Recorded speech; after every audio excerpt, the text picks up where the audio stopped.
Welcome to the 12th episode of Mayor's Mixtape. I'm Haley Sue Robinson, Director of Public Affairs for the City of Pueblo. City of Pueblo Mayor Heather Graham. Chief of Staff Brian McCain. We didn't introduce ourselves on the last episode, so I had to make sure that we introduced ourselves for this one. People know who we are. I would hope so.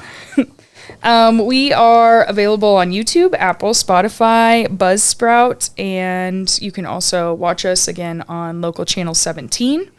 There are lots of opportunities to get this podcast, so share with your friends, like, subscribe, and rate us. Don't forget, you can also submit questions or a topic suggestion. You can email us at mayor@pueblo.us. So with that, we'll get into episode 12 of the Mayor's Mixtape. Last night we had City Council. Went a little bit late. Yeah, City Circus. Is that what we're calling it today? Well, it's late night. It felt like that. Well, it's okay. late night. So last night there was a lot of discussion about grants. We first had the Colorado Energy Office grant of $120,000 for a full-time energy coordinator for the city, and that ordinance generated a lot of discussion. Mm-hmm. Did you want to talk about why this position is necessary, or even the conversation about what it looks like to potentially continue this position in the future after the grant has finished? Yeah, so this was a grant that we had applied for quite some time ago, and we were awarded it a couple months ago. Knowing that the City Council would not approve any additional positions for the City of Pueblo, we had to reach back out to them and see if we could use the dollars to hire through contract. Okay. So $120,000 worth of a contract for an energy coordinator. They approved that, so we took it to City Council to see if they would also agree to it. There was a lot of discussion about not wanting to hire any more full-time employees, which that's been a talking point since the budget. No full-time employees, no employees have been hired except for firemen for this year's budget. So I think that they understood the point after that it was just going to be a contract. Yeah.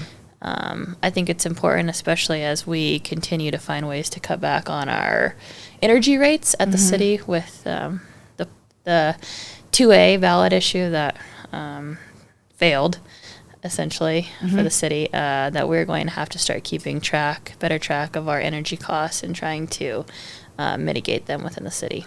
So this position would be responsible for assisting with like energy auditing. And yeah. consumption throughout city buildings. Yeah, the city has 300 properties that we take care of, so Okay. it's a lot. It's a lot of It's a invoicing. big undertaking. It's a big undertaking to keep track of. Make sure nothing is missed and try to find grants, things that could be helpful to the city. And I know you also mentioned at council last night, council has the option or the ability not to fund the position once the grant is expended.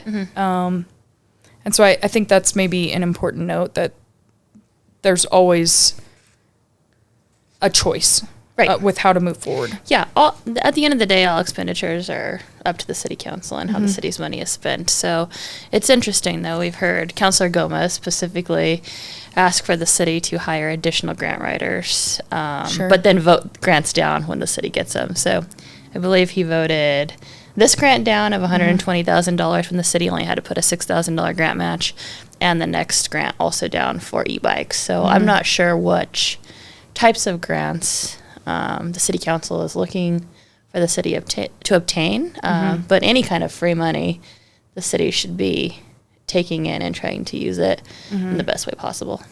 Well, and I know that you've had plenty of discussion when we're applying for grants, is it the right fit? So it's not like we're going to bring forward grants that don't really make sense. No, every grant that we apply for is very well thought out on how it can either be used for capital or infrastructure or contract employees to better the city as a whole. Yeah.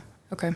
So speaking of bettering the city, that's what the next grant on the agenda was last night. It was for an e-bike program, and it's really kind of to help us incentivize commuters for our part-time employees or even seasonal employees.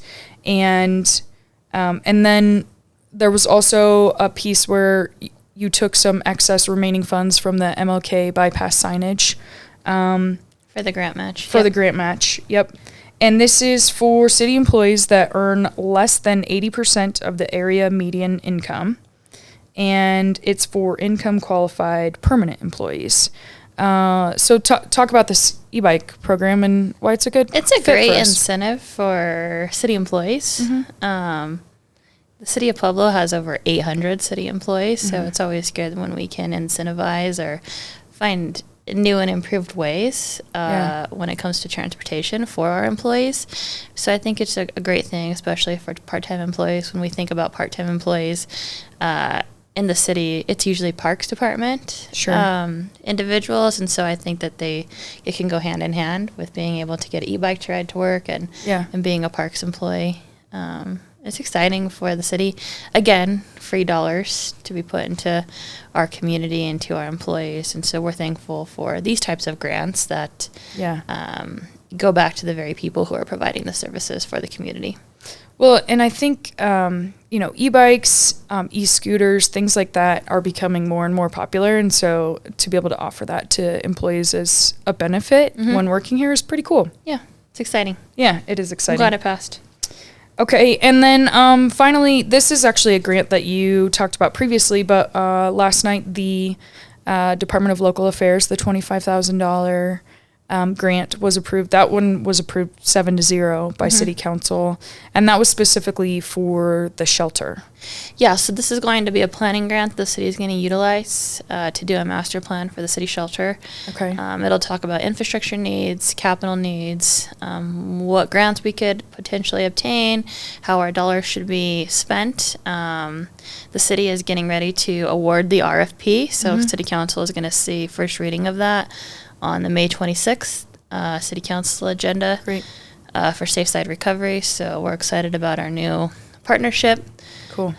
Moving forward, also yesterday we were bringing another partner on to have a one-day clinic at the shelter. It's going to be the Pueblo Community Health Center. Oh, wow. So they have a homeless resource office on Grand, and they are going to have a additional office space where they'll provide services on Thursdays at the shelter, where the unhoused community will be able to go, and it will be first come, first serve, kind of like a pop-up. Almost like a satellite campus or something. Satellite campus, yeah. So a big thank you to Donald Moore and his team. Wow. For coming together with a partnership with the City of Pueblo and being able to provide that service. So it really is starting to become more of that wraparound service area right in one location at the shelter. Yeah. So we're going to start with 1 day a week and kind of see where we go.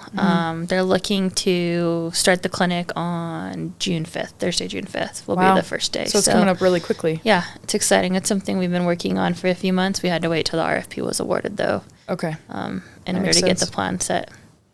And going back to this DOLA grant, there was not a match required? No, this was just free money. Great. Okay, cool. Speaking of controversy and lots of discussion last night, this seems like a topic we have talked about ad nauseum, but I don't think we've actually really talked about it here on the podcast, just generally speaking at the city. The bathhouse. Yeah. So last night, there was plenty of discussion. There also was a Chieftain article that came out yesterday, and it was regarding the RFP that recently was put out and that the city did not award someone for that RFP. Can you talk a little bit about that process and what it looked like? So the city has been working for years and years and years to put enough money aside to redo the bathhouse at City Park, the tennis court facility, in order to offer a better, more state-of-the-art complex with the conference rooms, upgraded bathrooms, because that bathhouse is very old. It has asbestos. It has issues with the foundation, and so this has been a project that the Parks Department has really just been putting a few $1,000s away every year, I think, for like the last 10 years. So the City of Pueblo was awarded a grant. We had general fund dollars, and we were going to use ARPA dollars to renovate and construct a new tennis facility in City Park. Originally, City Council was supportive of it. It was the only thing I have vetoed to bring it back to the table. So your first and only veto. Yeah. So that we didn't lose out on the $200,000 that we had already spent, because now that money has been wasted as far as design and the architect work. Ultimately, the city council ended up voting down all of the funding sources, and a lot of it was ARPA dollars, so another grant. It's like over $500,000. Yeah, it was a large ARPA. I think it was 900,000. Okay. In total ARPA dollars that were going to be used. So city council votes that down. So all funding, bathhouse stops. So in the meantime, we had a select group of citizens coming to city council, voicing their concerns, their comments, saying that they would like to take over the bathhouse facility and renovate it for a much lower cost than the city, the experts, the staff was saying that the cost would be. And so we sat down and put an RFP together for this group to be able to apply to renovate the facility. So anytime there's anything involved with the government, it has to go out to RFP. It's not just something that we award. It's not just something that we say, Joe Smo, you may not be a licensed contractor. Come on and renovate this building. That's not how the government works. So we put the RFP out. The applicants asked me for additional days because they weren't able to get the RFP done in a timely fashion. City granted them days. It went through the bid process. There were 3, I think, different department heads that were on the internal bid review. I was not one of them. I did not see the bid. And the bid was turned down because it did not meet some pretty significant areas that the city was looking for. Yeah, and I think we have the mandatory requirements that were listed that they didn't meet. So number 1, the proposal stated intent to pursue historic landmark designation, which was prohibited. And so we did not want the bathhouse to have a historic designation on it because once a historic designation is put on something, it is very hard to remove it. It would be very hard to take it down. You would have to spend a lot of extra money. I feel like a limiting factor. It is a limiting factor. Similar to Black Hills 5 and 6. So City Council years ago, right over here, put a historic designation on 5 and 6. And now you see. Which is why it's sitting there. Still sitting there year after year, right? So we didn't want anybody to be able to put a historic designation on the bathhouse. The second was non-compliance with restroom fixture requirements. So the city asked for a certain amount of restrooms to be provided based off of capacity in the area with the tennis courts, with the state tournaments that come down. That was not met. Okay. I think this is the big one. Lack of financial guarantees or committed funding sufficient to complete the renovation and sustain ongoing operations. So we know that the bathhouse was going to cost the city a little over $3 million. So in order for us to turn over a piece of city property for somebody to do renovations on it, they would have to have a pretty substantial guarantee. Financial background guarantee, in which obviously this outfit did not. So I would say that those were the 3 biggest reasons why the RFP was not able to be met, and the team had to turn down the proposal.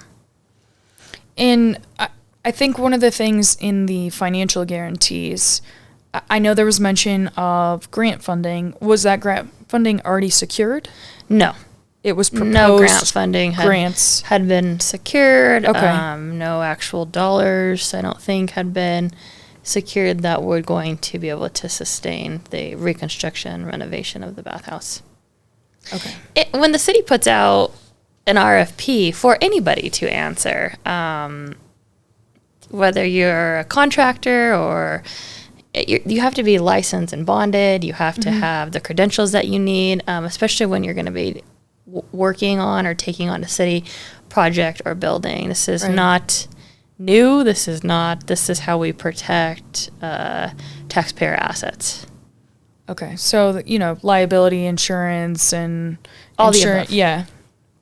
Licensed contractors. Check those boxes. Licensed architects and engineers. Okay. And this RFP didn't have those things? No.